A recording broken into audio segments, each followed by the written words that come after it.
IAS की प्रारंभिक परीक्षा में पूछा गया एक प्रश्न है, कांग्रेसी नेताओं द्वारा मॉन्टेग्यू चेम्सफोर्ड रिपोर्ट की निंदा करने पर कई नरमपंथियों ने पार्टी छोड़कर निम्नलिखित में से कौन सी पार्टी का गठन किया?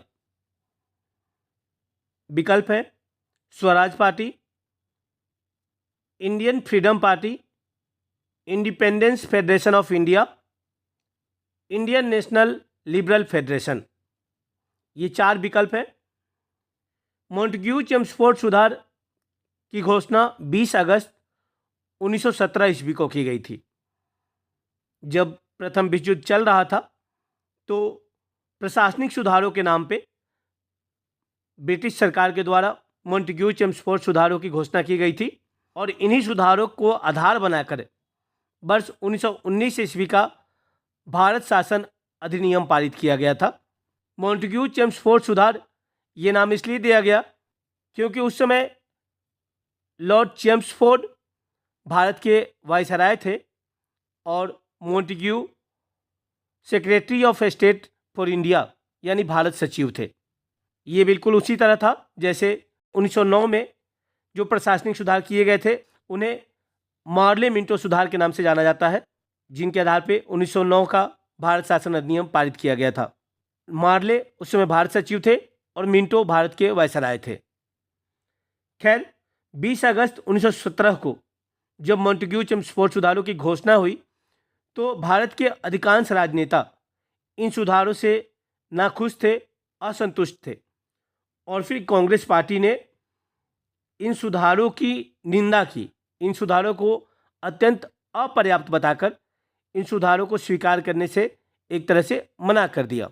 उस समय पार्टी में अत्यधिक नरमपंथी मार्ग को अपनाने का सुझाव देने वाले कुछ नेता कांग्रेस द्वारा मॉन्टेग्यू चेम्सफोर्ड सुधारों को निंदा किए जाने और सुधारों को अस्वीकार किए जाने से नाराज हुए और इन नरमपंथी नेताओं ने कांग्रेस पार्टी को छोड़कर एक नई पार्टी का गठन किया जिसका नाम रखा गया इंडियन नेशनल लिबरल फेडरेशन, भारतीय राष्ट्रीय नरमपंथी संघ।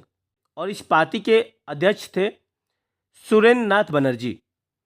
कुछ लोग इसे कांग्रेस पार्टी का दूसरा विभाजन भी मानते हैं। सुरेंद्र नाथ बनर्जी और इंडियन नेशनल लिबरल फेडरेशन का नाम याद रखना इसलिए भी जरूरी है क्योंकि इन्होंने असहयोग आंदोलन का विरोध किया था। कई बार यह प्रश्न भी पूछा जाता है कि कौन सा प्रसिद्ध नेता असहयोग आंदोलन के विरोध में था, तो इस प्रश्न का उत्तर होगा सुरेंद्र नाथ बनर्जी, SN बनर्जी। सुरेंद्र नाथ बनर्जी के बारे में जानने वाली 2-3 महत्वपूर्ण बातें हैं। इन्होंने 1876 ईस्वी में इंडियन एसोसिएशन नाम के संगठन की स्थापना की थी आनंद मोहन बोस के साथ मिलकर।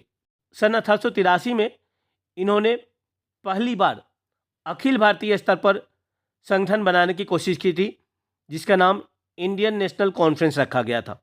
बाद में इस संस्था का विलय भारतीय राष्ट्रीय कांग्रेस में कर दिया गया।